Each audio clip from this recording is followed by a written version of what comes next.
Nasib yang begitu miris kini tengah menerpa aktris seksi Nikita Mirzani.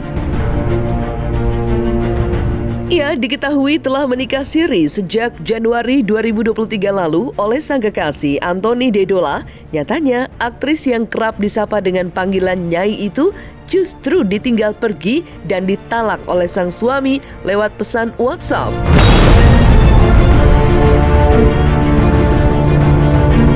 Dan baru-baru ini beredar juga video yang mana Nikita mengaku menyesal telah bertindak kasar kepada Anthony yang membuatnya kini kembali merana usai ditinggal pergi. Lantas, seperti apakah pandangan seorang ustadz melihat talak lewat pesan yang dilayangkan Antonio Dedola?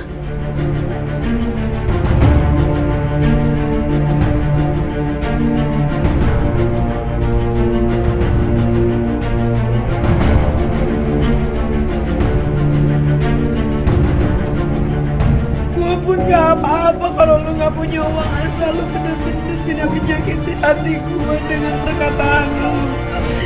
Jangan, gue udah di-abuse sama dua laki-laki. Mantan laki gue udah di-abuse dan gue udah bilang sama Tony, gue di-abuse, jangan di-abuse lagi nih. Jangan di-abuse lagi. Dia katain gue, makanya gue tampar dia untuk supaya dia diam. Emang gue lempar gelas ke dia, tapi itu juga gak kena. Waktu ada setrikaan, gue tuh ngambil talinya. Gue cuman mau lemparin, ternyata kena dia. Gue pun sudah minta maaf. Assalamualaikum warahmatullahi wabarakatuh. Ada pertanyaan menarik. Ustadz, bagaimana hukumnya menceraikan istri melalui pesan WhatsApp? Memang Islam memiliki prinsip yashiru wala tu'ashiru. Mudahkan urusan orang, jangan kita bikin sulit. Tapi ingat, jangan segala sesuatu kita permudah. Apalagi masalah pernikahan, sesuatu sangat sakral, suci. Ini dimulai dengan membaca basmalah dengan nama Allah. Kita ijab kabul, disaksikan dua keluarga besar. Gak bisa seenak saja kita menceraikan istri karena pertengkaran hanya melalui pesan WhatsApp. Tidak semudah itu. Ada tata caranya, ada adabnya, ada rule of the game-nya yang harus kita patuhi. Dan perceraian ini juga merupakan satu jalan terakhir. Selama masih ada solusi, wasyawirhum fil amri, kita diskusikan baik-baik, karena perceraian ini sesuatu yang dimubahkan boleh, tapi Allah murka dengan perceraian. Karena perceraian ini bukan hanya memutus antara pasangan suami istri, tapi memisahkan silaturahmi dua keluarga besar. Bagaimana kalau istri kasar kepada suami? Jadi KDRT ini bukan hanya suami pada istri. Zaman sekarang ya, terlepas dari emansipasi, bahkan banyak suami korban KDRT istri. Ada yang dilempar penggorengan, ada yang dipukul sapu, na'udzubillah. Jadi kita ini menikah punya misinya apa? Litaskunu fiha, agar kita mendapatkan ketenangan batin ya. Jadi seperti rumah tangga Rasulullah di rumah yang begitu sempit mampu berkata, baiti jannati, rumahku itu bagaikan surga bagiku. Litaskunu, jadi agar menemukan ketenangan batin. Kalau isinya seperti neraka, ya ini sudah menyalahi aturan Islam. Kalaupun misalnya ada perbedaan pendapat, kan sebaiknya diomongin secara baik-baik. Dan cara manusia itu berbicara, berkomunikasi itu ada yang namanya submisif, yang artinya nyindir, menyatakan perasaan, pikiran dan pendapatnya pada orang lain, tapi dengan nyindir yang akibatnya belum tentu orang yang dituju itu memahaminya, bahkan bisa terkena pada orang-orang yang lain. Yang kedua adalah cara berkomunikasi, menyatakan perasaan, pikiran dan keinginan dengan cara agresif. Tapi hal ini akan berdampak pada orang yang diajak bicara sakit hati atau orang-orang lain juga tidak nyaman dengan caranya dia. Nah, agresif ini ada yang sifatnya verbal, juga ada yang dalam bentuk perilaku, misalnya dipukul dan sebagainya.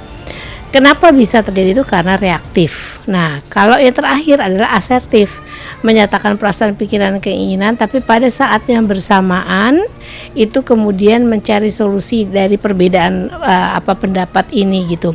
Kalau orang selalu menggunakan submisif, itu membuat orang lain yang dituju itu tidak memahaminya. Tapi kalau pakai agresif, mungkin tercapai yang dia inginkan, tetapi tidak membuat nyaman atau kemudian bisa berdampak negatif kepada orang yang diajak bicara. Ada lagi pertanyaan, Ustadz, apa boleh mengungkit-ungkit pemberian, baik pemberian istri pada suami pada istri? Ini selalu kekanak-kanakan. Jadi harta yang kita kumpulkan dalam rumah tangga itu semuanya adalah harta bersama, melebur, membaur. Jadi buat apa kita sebelum pernikahan ada suuzon, ada perjanjian gono gini, seolah kita ini nggak percaya. Kita ini kan nikah maunya untuk seumur hidup. Karena apa? Kasihan dampak psikologis pada anak-anak kalau sampai terjadi benturan, terjadi perceraian. Goncang psikologis anak. Ini yang harus kita pikirkan. Apalagi cuman ungkit-ungkit. Ya, harta kan gak ada kita bawa mati. Begitu dekat dengan Nikita, kini nasib miris yang dialami oleh wanita berusia 37 tahun itu nyatanya juga membawa kepedihan tersendiri bagi kerabat dekatnya. Ya, hal itulah yang dirasakan Fitri Salhuteru dan Pujianto Aji yang nampaknya ikut merasakan teririsnya hati Nikita usai gagal menjalani rumah tangga bersama suami yang ia idam-idamkan selama ini. Lantas, seperti apakah pandangan Fitri Salhuteru dan juga Pujianto Aji melihat nasib yang dialami oleh Nikita? Gak semua yang terjadi di kehidupan kita perlu aku tanggapi atau aku komentari. Biarkan kali ini dia menyelesaikan masalahnya sendiri karena ini urusan rumah tangga. Untuk media tidak ada komentar dari aku, apalagi untuk kalian netizen, doakan saja yang terbaik. Biarkan dia menyelesaikan sendiri masalah rumah tangganya. Terima kasih. Persoalan antara Niki dengan Antoni ini memang cukup membuat saya dan Kak Fitri juga kaget juga gitu ya. Karena selama mereka pacaran sampai mereka rumah tangga, melakukan pernikahan, itu sama sekali tidak ada kendala, tidak ada gejala, tidak ada masalah, cukup baik sekali.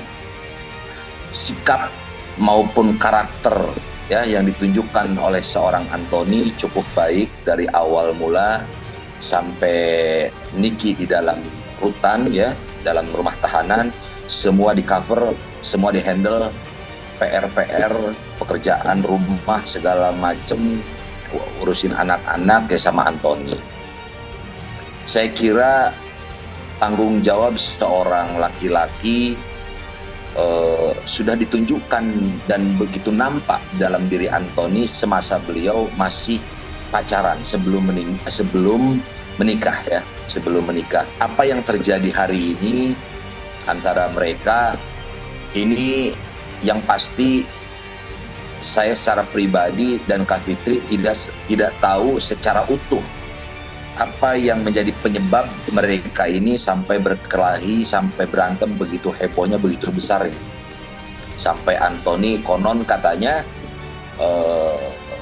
pergi meninggalkan Indonesia, pulang ke kampung halaman atau ke negara asalnya. Satu hal ya, di dalam satu masalah ini semua menguploadnya ke media sosial, ya itu yang salah. Apapun alasannya itu salah, karena sesuatu yang privacy harusnya memang dibereskan dalam lingkungan keluarga kecil. Kalau diupload ke media sosial itu pasti salah. Kenapa? Karena pada waktu sudah dibaca orang punya persepsi dan berpendapat. Pendapat itu bisa pro dan kontra, dan itu akan berdampak pada keduanya. Bukan hanya salah satu yang hanya memposting, tapi juga pada yang orang yang dituju terhadap postingan itu. Dan itu pasti akan berdampak, dan itu yang akan menambah hubungan tambah ruwet, tambah nggak jelas. Masalah utamanya akan tertutup dengan rasa sakit hati, dipermalukan, ngerasa harga diri diinjak-injak dan sebagainya. Makanya kalau menurut saya, kalau kita nalar sebagai orang yang sudah dewasa, terlepas dari konten ya, itu harus kemudian membereskan itu secara wajar seperti orang pada umumnya, diselesaikan dalam satu kehidupan rumah tangga. Dan kalau memang tidak bisa, nggak ada keluarga yang bisa mendamaikan dan sebagainya, cari ahlinya, pakarnya. Ada kok marriage counseling atau counseling perkawinan, ada banyak hal yang bisa membantu hubungan bisa menjadi lebih baik, tidak dengan mengupload ke media sosial yang pasti nggak ada solusinya. Apapun yang terjadi itu adalah sebuah pilihan yang diambil oleh Anthony ya dengan Niki. Kendati pun kita bisa melihat bersama bahwa Niki cukup sedih ya, dengan kejadian ini. Artinya itu adalah sebuah sikap ataupun sebuah pertanda bahwa Niki begitu sayangnya sama seorang Anthony. Dan Anthony juga di satu sisi juga sudah menunjukkan rasa sikap sayangnya terhadap Niki dan keluarga ya, khususnya kepada anak-anak sambungnya. Luar biasa, Masya Allah.